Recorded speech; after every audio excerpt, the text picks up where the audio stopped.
in the big Bilge Tank. We'll keep you in the know In the big Bilge Tank. We'll fix your techie woes, and we'll break things and we'll make things till we're all together raking, and We'll we'll raise a cup of grog down in the big Bilge Tank. In the big Bilge Tank. Come and join our pirate crew in the big Bilge Tank. We will show you what to do. and we'll hack it till we crack it, and we'll tell the world about it and forget to tidy up. That's why it's now a Bilge Tank.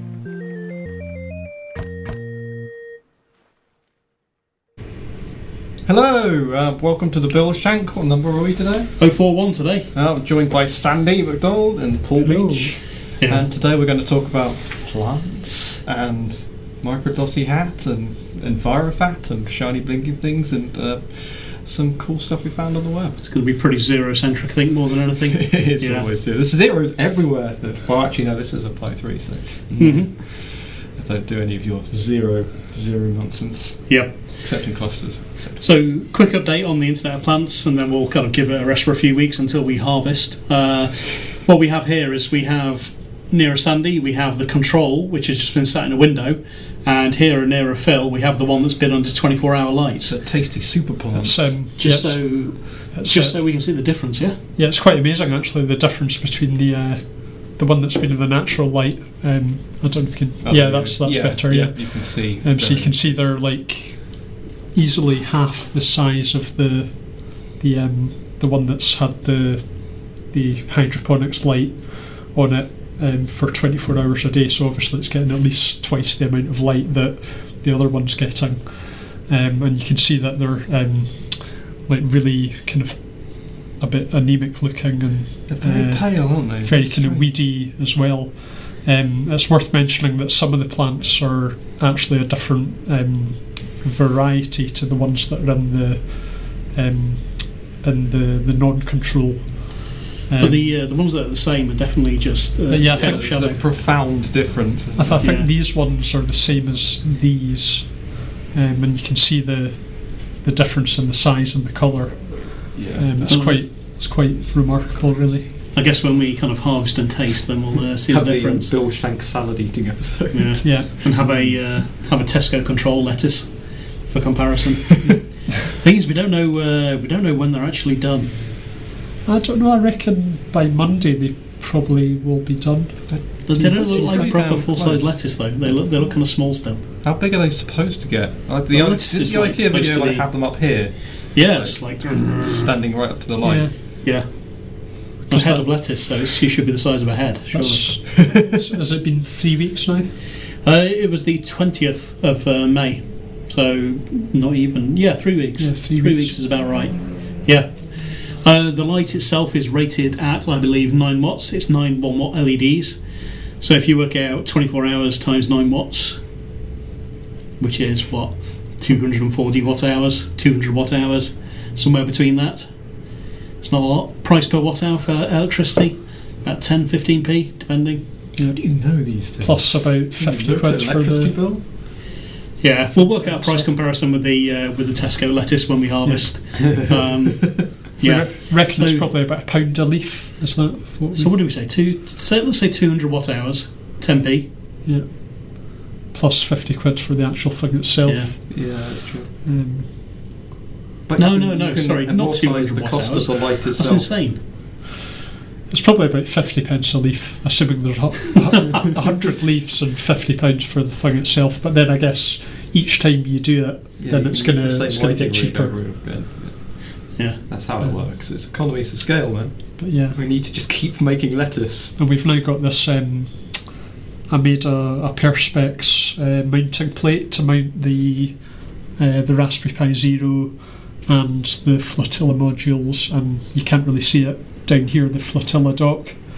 And then on the back is just a USB hub for connecting an Ethernet cable. Really tidy compared to the first iteration. It's really nice. Yeah. So previously I just had like a cable tie holding all of the Flotilla modules kind of up in the air here.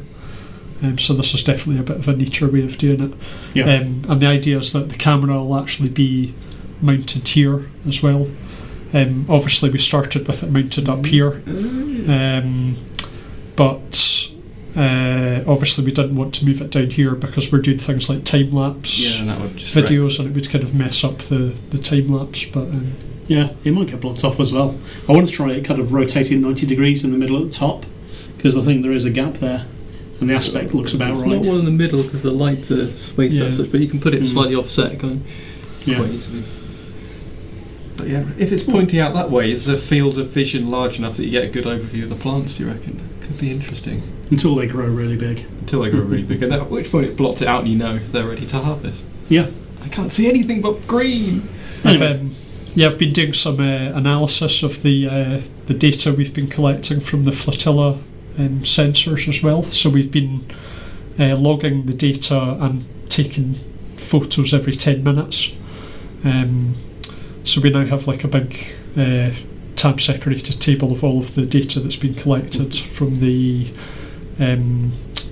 temperature, pressure, light, the colour values as well, which haven't really changed much as you might expect. So yeah, And you can download that data. There's a pinned tweet on the Pimmeroni Plants account that lets you download a CSV of the data. yeah. So if you want to play about with the data yourself and do some analysis, then you can do that. Fantastic. Can we get up the graphs? I've got some of the graphs. Did you tweet them? They're in the Google Doc. They're in the Google Doc. Let's have a look. Look at us being really... Why do you not scroll? Use the... There we go. Whoa, That's oops. not worked in any way, shape or form. Yep.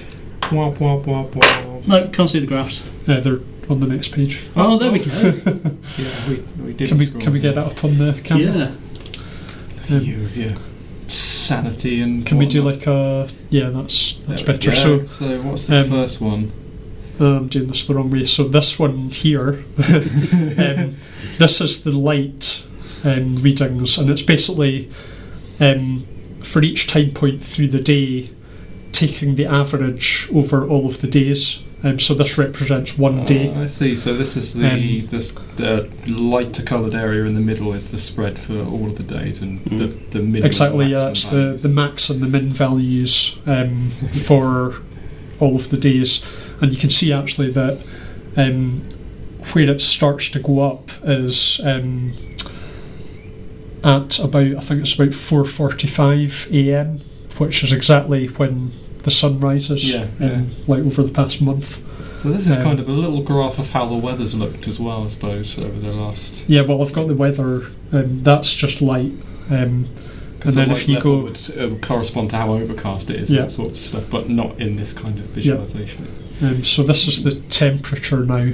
Wow. And again, it's over the day, so you can see it kind of peaks about somewhere kind of mid-afternoon. You get the peak in temperature, and then it drops off again at night. So what generated these graphs?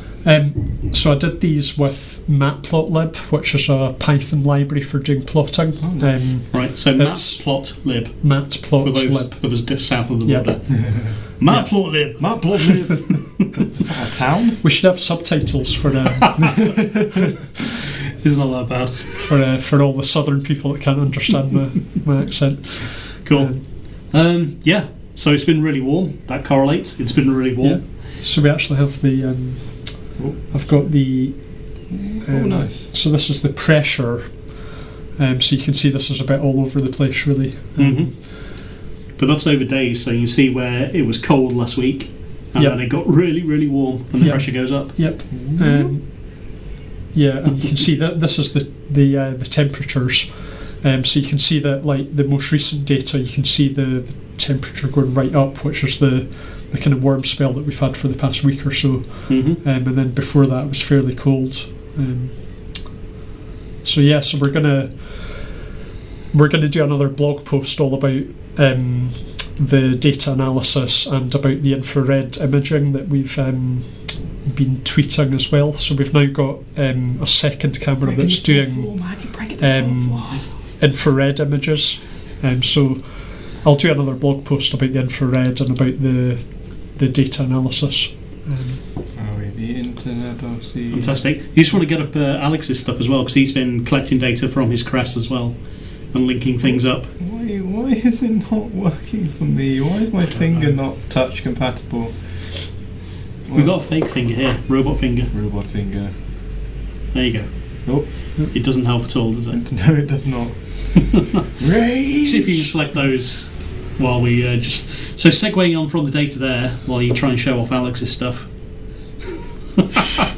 Instructions unclear, just make weird things happen. We are almost at the point where we can release Enviro pHAT. Phil's been working on the software after having a much deserved break, and we're going to show off that in a bit, and it should be on sale either today or tomorrow. And yeah, we can take you through the sensors on there, because again, it's much the same as we've got with flotilla sensors here. Barometric pressure and temperature, light and colour, and it's also got motion on there, so you can detect when it's been upset and things. And Alex is going to do some funky stuff with Enviro pHAT for Docker to show when your server room is being tampered with. Assuming we can ever get it to Google Docs. Why you hate us so much. Oh, wow, it's finally popped up the thing that makes the link go to Oh the my thing. gosh. Yay. Oh, this is a Twitter status.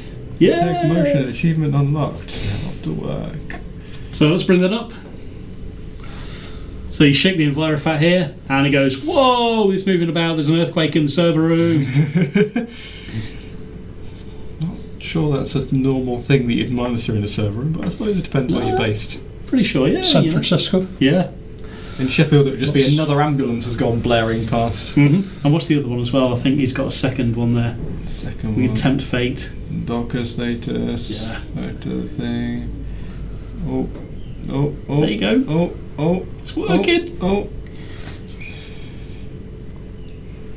Real-time microservices IoT through a Docker swarm.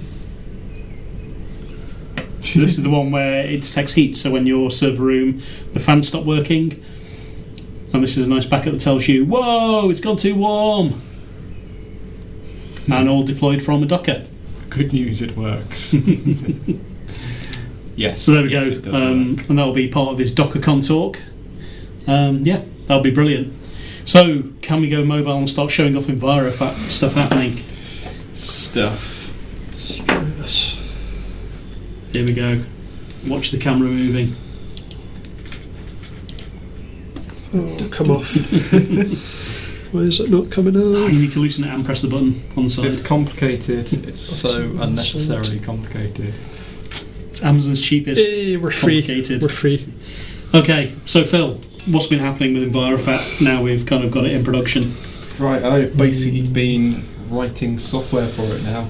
That's my mission over the next couple of days to get this finished off and polished. But as a demo of that, I have coupled it using quite difficult to see, but a mini black hat hacker, which you can use to place two pHATs side by side. This is kind of one of the intended ideas for mini hat hacker, and this is why it's such a weird format intuitively to a lot of people expect to be able to put two hats on, but in fact it was engineered so you could either have a hat and a pHAT or two pHATs side by side. So stuff like this, it works really nicely.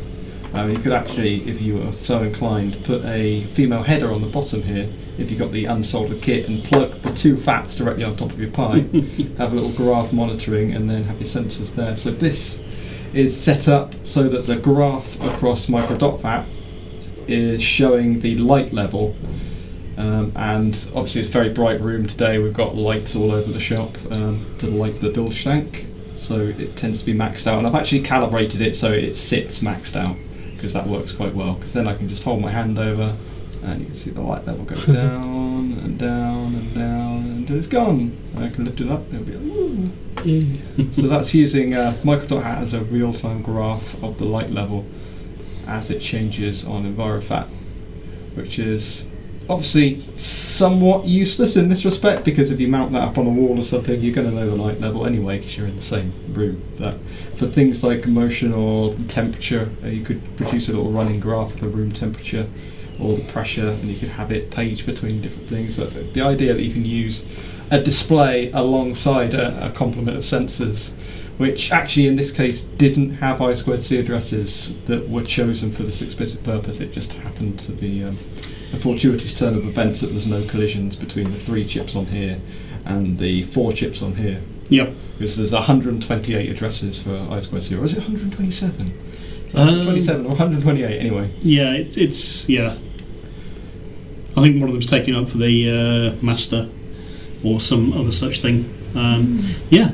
Oh, yeah, And you could hook this up to a scroll pHAT or a unicorn pHAT or a unicorn hat or the internet or Docker or Adafruit.io. I like the swarm setups because that really starts to make sense there, where you're using this sort of stuff in an IoT setup and you take your Enviro pHAT and you put it in another room and then you use this as a graph mounted on your wall and you can see, oh, something's moving in the other room. I know someone's opened a door, I know they've moved a server, I know they've upset the balance of my carefully placed cards or something, who knows. But the idea that you can use this as an Internet of Things monitoring system with FATs and Pi zeros littered around your home.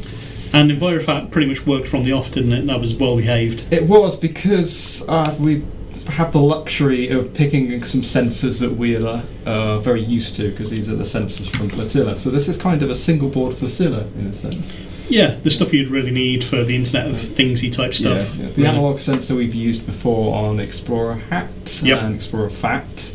So you can stick LDRs and stuff on there. LDRs and your gas sensors and stuff of that nature. And your analog distance sensors is something that I keep wanting to look into, because you can get a distance from something as an analog signal, which is much, much, much easier to read than the ping pong you normally get. So that's 4 ADCs, isn't it? That's 4. So that gives you capacity Resolution? for 4 more sensors. It's 12-bit, yeah. If I remember correctly. So superb. It's pretty damn good. And then you've got the latest prototype of the microdot, which you're pretty happy with now, aren't you? I am. It's going a lot better this time. Waiting for Sandy's arm to fall If off. anyone watched the original Bilge Tank with the microdot pHAT in, you would have noticed that it kind of went a bit wonky and the display died out. And probably the easiest way to show what's going on with that is this is a very difficult board to root, because there are 6 matrix displays on here for starters. Ooh, where am I? 6 matrix displays and 3 driver chips, and each driver chip is driving 2 displays, and they're kind of reversed bias to each other. So one display is driven with the LEDs one way around, and the other display is driven with the LEDs another way around. So every connection on this chip had to wire to 2 different places on 2 different matrices, and it was a unyielding nightmare to root. So the first version I did reasonably well, but didn't have the benefit of hindsight. Ignore these terribly badly soldered capacitors, because I did them as an afterthought, because I forgot to put them on when I was making the prototype. But this routing, basically I started with the assumption that these chips would sit here on, what would that be? That's a left-hand side to me. And then ended up kind of squeezing the capacitors in over here. And capacitors need to be really, really close to the supply pin of your chip, because they're making up for the lack of power that could be caused by a peak of demand in a matrix display. So when you turn a whole bunch of lights on at the same time, for example, they will use up a sip of power, is the technical term, and they will pull that away from the microcontroller, the controller chip, and the chip will go and have a bit of a whoopsie and generate an I2C error. So what we do is place caps next to it, and those caps act as a reservoir holding a little bit of current to keep that microcontroller going when the matrix displays are making a god-awful noise on the power supply line.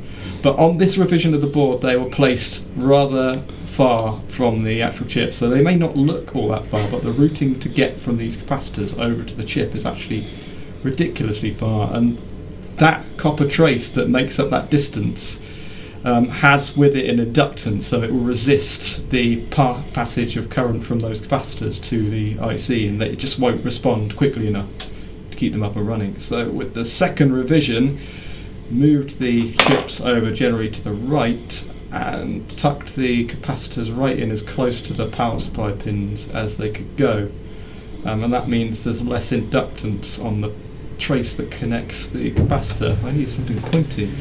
The pointing thing, the trace that connects the capacitor to the power supply pin, which is down here somewhere. A lot more direct and a lot closer. A lot more direct, and it's further away from all the other noise and stuff. So these act as little reservoirs that are very closely coupled to the chips. And there's a bit of a running joke in the Pi community about me and wanton abuse or lack of capacitors. So, Jim Darby, if you're out there, haha. Yeah. Cool. So yeah, that's a Right, I'm going to put the camera back now. camera's panning too fast. Danger, danger. Another thing with this black PCB, the early prototype was done by Dirty PCBs, and it's really good. Yeah. I mean, you have to look at the size of the drills and just how finite and close to the design they are, versus the El Cheapo prototype it's from Eurocircuits, the green one, and they're good, but the Dirty PCBs one came out better, and it's black as well. So this is why we've gone from a black prototype to a green prototype in this production run, and then with Enviro pHAT we've gone from a green prototype to a black final board. Microdot will be black in the final version. It will be black. Yeah, suits everything because it looks absolutely fantastic. I mean, if we don't do green boards, why would you do? You can't even see the difference then. You can on the internet. There's so many displays, there's not enough boards revealed underneath them. So yeah, these work really nicely together. The weird issues with it generating errors, I2C errors, and having little hiccups are fixed. So Sweet. Yeah, we've sent off for production panels of those now, and it should be coming soon. I believe we've got the matrix displays on order too. So everything is off. I knew I'd put something on wrong. Off by 1 error. Off by 1 error. So what else we got? Sandy, you finished putting together demos today for the Display-o-tron breakout. Can we go to close up? We certainly can. Whoops. Help.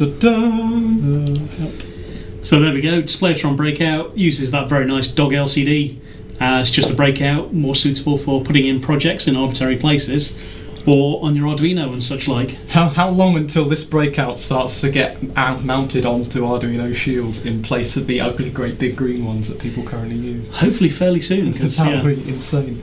It's just got that backlight, that RGB backlight, and it's so much slimmer and neater. The glass LCD is just absolutely lovely. Yeah, really it just needs a little bit of protection, really, doesn't it, when you built it into a project? Yeah. Because it is just pretty naked. And do you want to show up the layers we've got there as well? So basically you've got let's get this. You've got blue proto layer. Whoops. What? See how hard it is? I've got zero spatial awareness. So this is the I've got it upside down. This is the PCB itself, and then you've got the. Let me get this. We've got the display, and then you have. And you have to ignore the colour because in the actual version this bit is black. So this is if you imagine this is black, then this actually sits you can see it on the edge of this one. Yeah, you can see it on the edge of there, so that's the so and the clear bit in the middle. So basically that sits like that. And then you've got another piece of perspex which I've got here. There's your magic diffuser. You have another bit that sits inside there. In the final version this is actually white, so it's a frosted white bit of perspex. And what happens is the 3 LEDs that are here, here and here shine down through the frosted white bit of perspex and diffuse the light across the whole display. The black surround stops the light from leaking out the sides.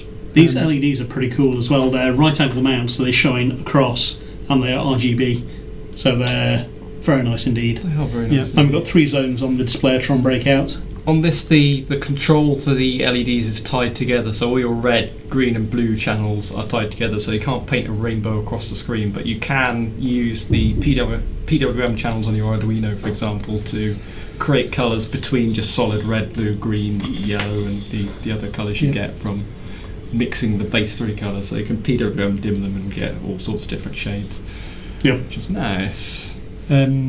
Today I've put together a tutorial about how to assemble the Display-o-tron breakout. So basically about how to put together the diffuser assembly, how to solder the actual display on. So that should be live on our learning portal now. Nice. and that should be linked to in the product description as well. Fantastic. I think they're going to go on sale today or tomorrow. I think they're up probably. now, those are. Are Yeah. they? Okay. Oh. We could have a look. So these are supplied unassembled at the moment, and then you put together the various pieces following Sandy's lovely guide. It's nice to have guides and content and stuff from the get-go, finally. Yeah. I'm also doing a guide about how to actually write data to the display with Raspberry Pi and also with Arduino. The Raspberry Pi one should be going up later today, and hopefully I'll get the Arduino one done tomorrow. It's quite a nice little thing to start with, because just as a display, it's uncomplicated and nice and simple, and you can learn about doing stuff like scrolling text and simple things like that. So Alex is asking what you would connect this to. So the way to do it is you can either just go to close up again. You can either solder the header, so it comes with this bit of male header. You can either solder that to the bottom of the board and then do something like stick it in a breadboard, and then connect your wires through the breadboard, or you can actually solder the header on the top, and then just have the whole thing sitting flat.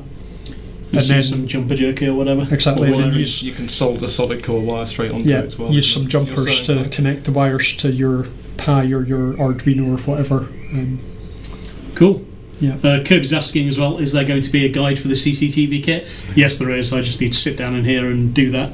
Oh, Sandy, hey, can we have a guide for the CCTV kit? And then, a video of how to set it up and how to get it all running.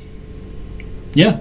There's going to be guides for more or less everything from this point onwards. So we'll be a lot better, and through Sandy we'll be a lot better and more on the ball. Sandy will save us.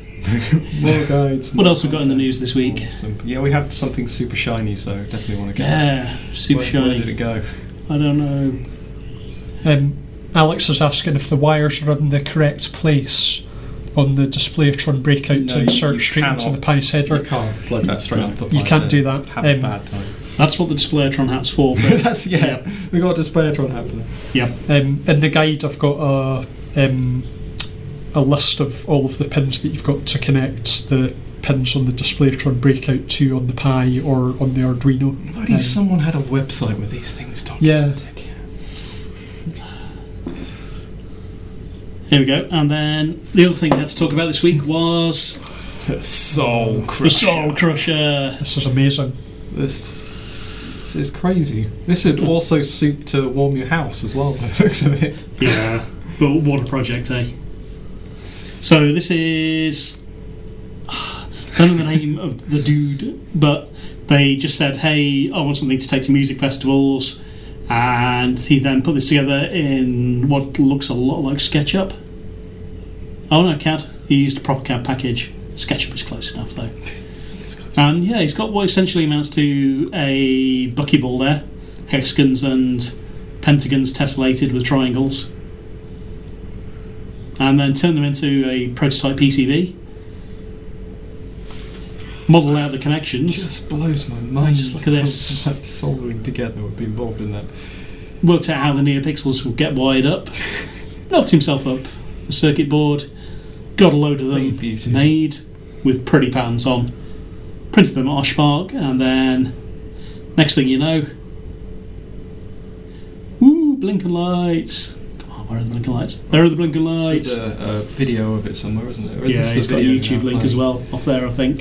YouTube. There we go. Yeah.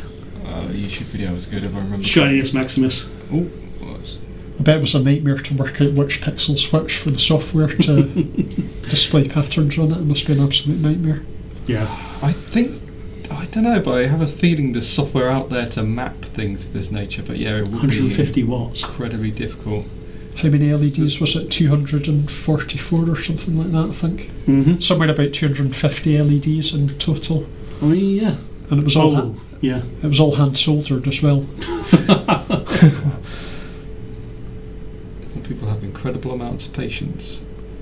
Yeah. So kudos on a really nice board there. Fantastic. Oh, no.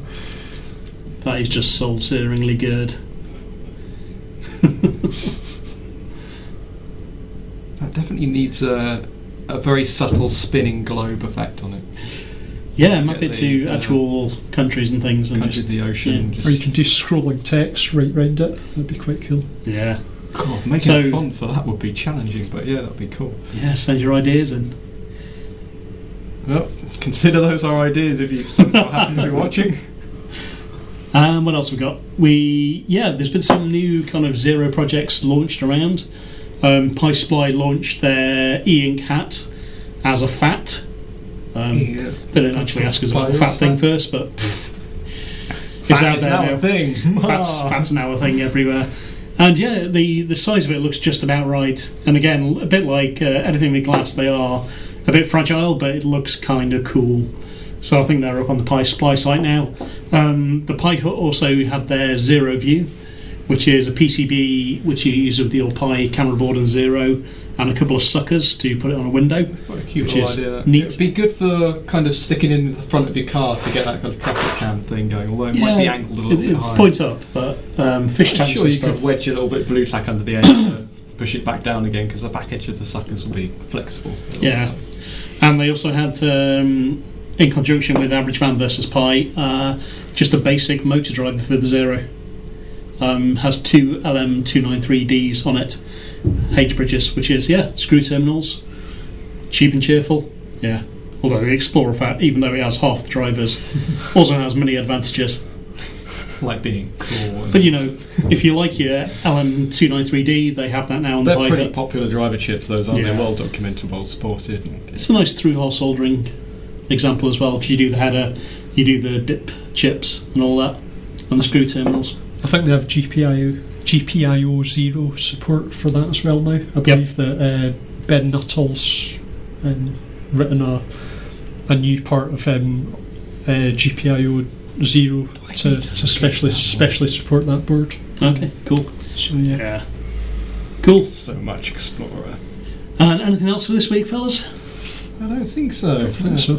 No, coffee, plans, what more could we I have want? this shiny hat on my desk, but I don't want to rain on John's parade. More stuff coming soon. More stuff. Yeah. More stuff always coming. Yeah. Oh yeah, and Alex has mentioned that he's done Linux user and developer a tutorial on building an Explorer pHAT robot. Yeah. Which is, we really should link that. And it's on the cover, and if you take off the useless DVD, chuck that away, you'll be able to see it as the cover item there, which is the next issue coming out fairly soon, I imagine. DVDs on magazines. Yeah. Who has a DVD drive? Linux people. Sorry, Linux. Oh, of course. Linux. How else have they even installed it? If only they had a place do you that you say- could I don't download things from. No, don't be silly. Someone should invent that. There's Somewhere not you enough can download. bandwidth in the UK for that. No? We're all terrible, terrible dial-up connections. But Right. that's the temperature sensor for. Still not working. Fine. That's it for this week. Thanks for tuning in, and don't forget to Like. Comment. and subscribe. Bye.